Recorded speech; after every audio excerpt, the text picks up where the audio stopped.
So how do batteries behave when they are connected to closed circuits and transfer energy to external circuit elements such as light bulbs, other resistors, and mechanical devices like motors?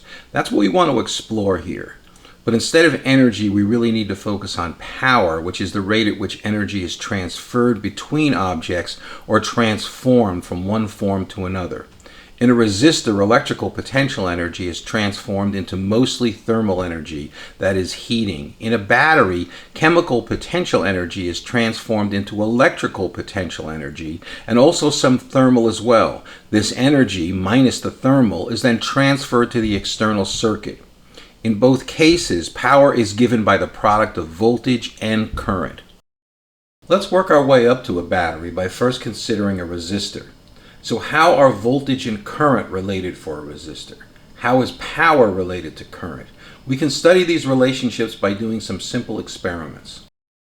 We need to simultaneously measure voltage and current, so we are going to construct a circuit that lets us vary both the current within and the voltage across a resistor. Often this is done in classroom labs by using a power supply that can be plugged in.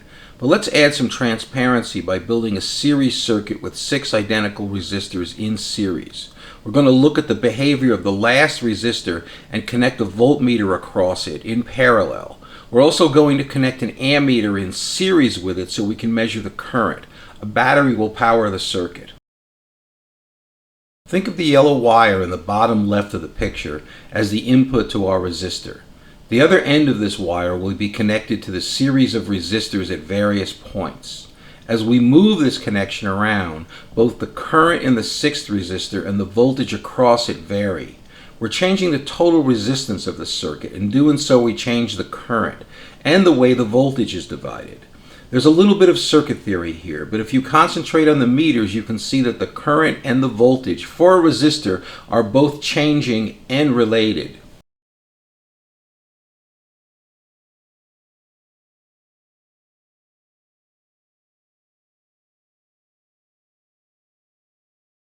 Here's the voltage current profile for a resistor.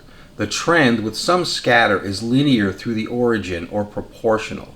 It's called Ohm's law. As the voltage across the resistive element increases, so does the current, in a linear manner, and there is no current if the voltage is zero. Zero voltage is associated with the lack of an electric field, so zero voltage means there is no force acting on the charge carriers. If we multiply the measured current values by the measured voltages, we can compute the power. In contrast to the voltage profile, the power versus current graph is a curve. The power varies with the square of the current, and this relationship is referred to as the Joule heating law. Both Ohm and Joule were 19th century physicists. The Joule heating law describes how devices like electrical heating elements work. Now let's try and do the same thing for a battery. First, we can measure the open circuit voltage of the battery. It's called the electromotive force, or EMF, but it's a voltage, not a force. This is how batteries are rated. The voltage changes when we draw current. To really see how batteries work, we must find ways to draw as much current from the battery as possible, which can be a bit of a challenge. This means lowering the external resistance as much as possible, like connecting these identical resistors in parallel. If one of them has resistance R, 2 in parallel have overall resistance R by 2, 3 in parallel R by 3, etc. That's also a little circuit theory. So now we connect the voltmeter across the battery terminals and an ammeter in series with both the battery and the combined resistors, so we can measure the current through the circuit simultaneously with the voltage. Notice how the voltage decreases slightly as the current increases.